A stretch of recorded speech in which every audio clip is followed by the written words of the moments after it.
Percaya tidak percaya, diskusi pemecatan presiden di UGM berbuntut teror ke pengisi dan panitia acara. Percayalah, like, subscribe, klik lonceng. Kami ucapkan terima kasih. Diskusi yang digelar Constitutional Law Society CLS atau Komunitas Hukum Tata Negara Fakultas Hukum Universitas Gadjah Mada UGM yang akhirnya dibatalkan berbuntut panjang. Pasalnya, diskusi yang semula bertajuk persoalan pemecatan presiden di tengah pandemi ditinjau dari sistem ketatanegaraan ini menuai kecaman dari sejumlah pihak karena diduga berbau makar. Kabag Humas dan Protokol UGM, Iva Aryani, mengatakan diskusi pemecatan presiden itu bukanlah acara resmi yang digelar universitas.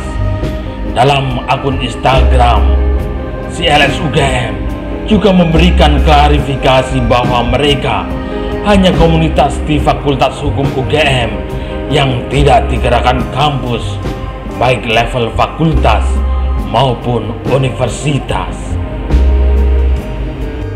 Sementara terkait materi diskusi yang disebut makar, Presiden CLS UGM, Aditya Halimawan, membantahnya.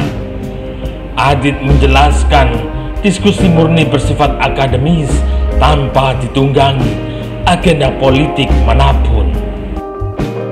Gantian judul menjadi meluruskan persoalan pemberhentian presiden ditinjau dari sistem ketatanegaraan. Menurut Adit dilakukan untuk meluruskan persepsi di masyarakat. Mereka mengaku adanya kesalahan dalam pemilihan diksi yang tidak sesuai Undang-Undang Dasar.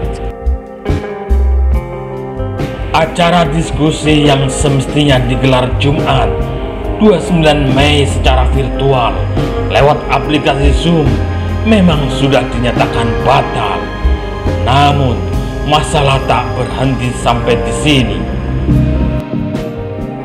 Buntut dari acara diskusi ini membuat pengisi acara, mulai dari moderator dan narasumber diskusi, bahkan panitia acara pun mendapatkan serangkaian teror dari orang tidak dikenal.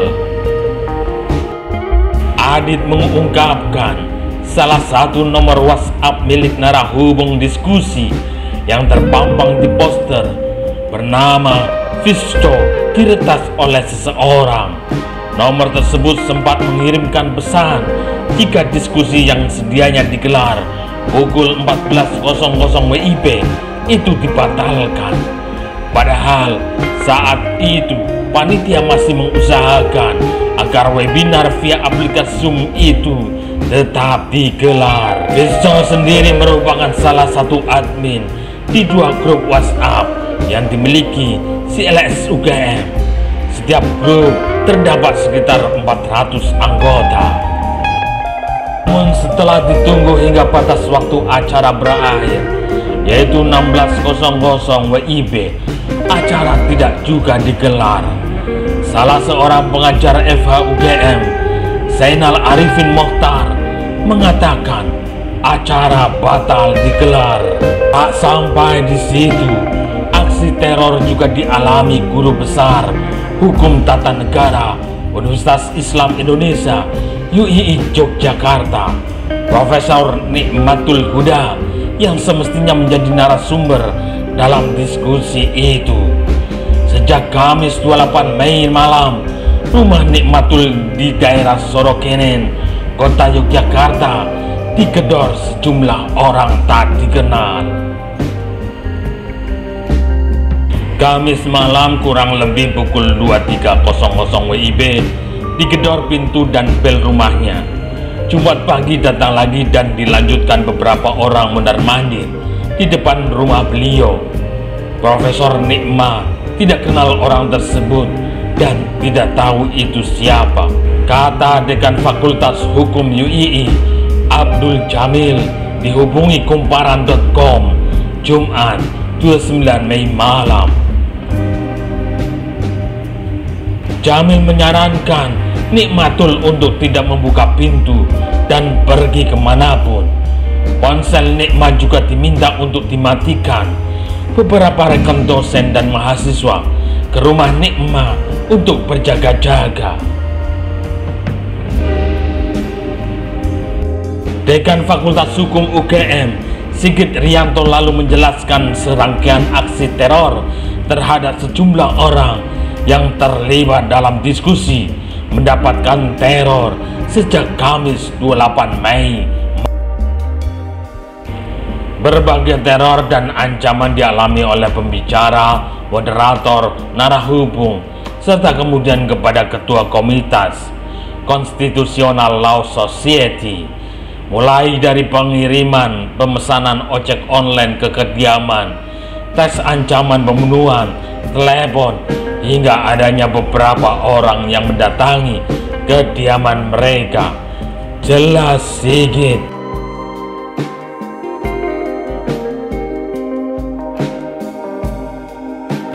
Setidaknya ada 2 nomor telepon yang memberikan ancaman pembunuhan.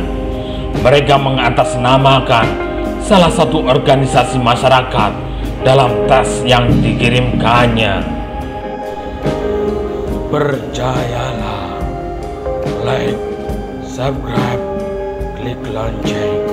Kami ucapkan terima kasih. Atas peristiwa ini, Fakultas Hukum UGM memberikan pernyataan sikap sebagai berikut. Pertama, mengapresiasi dan mendukung kegiatan diskusi akademik mahasiswa dengan judul meluruskan persoalan pemberhentian presiden ditinjau dari sistem ketatanegaraan yang diselenggarakan oleh mahasiswa Fakultas Hukum Universitas Gadjah Mada yang tergabung dalam kelompok diskusi ilmiah mahasiswa Constitutional Law Society CLS pada tanggal 29 Mei 2020. Kegiatan ini merupakan salah satu wujud kebebasan akademik dan kebebasan berpendapat yang selayaknya kita dukung bersama.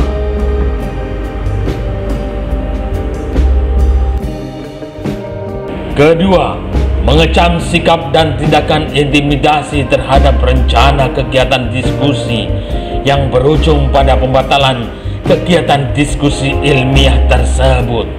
Hal ini merupakan ancaman nyata bagi mimbar kebebasan akademik apabila dengan menjustifikasi sepihak secara brutal bahkan sebelum diskusi tersebut dilaksanakan.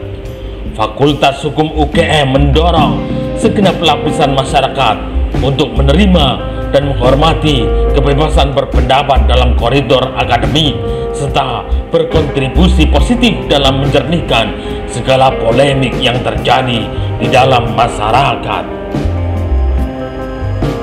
Ketiga, mengecam berita provokatif dan tidak berdasar terkait dengan kegiatan akademis tersebut yang kemudian tersebar di berbagai media dan memperkeruh situasi. Hal ini mengarah pada perbuatan pidana, penyebaran berita bohong, serta pencemaran nama baik. Fakultas Hukum UGM perlu menyampaikan pentingnya kesadaran hukum kepada seluruh masyarakat untuk tidak melakukan tindakan kejahatan dan pelanggaran hukum, utamanya yang menyebabkan kerugian bagi pihak lain dan masyarakat umum. 4. Berempati kepada keluarga mahasiswa yang mendapatkan tekanan psikologis akibat ancaman teror yang tidak seharusnya terjadi, terlebih di dalam situasi pandemik yang sudah cukup memberikan tekanan fisik dan mental kepada kita semua. Fakultas Hukum UGM perlu untuk melindungi segenap sivitas akademika, termasuk semua yang terlibat di dalam kegiatan tersebut.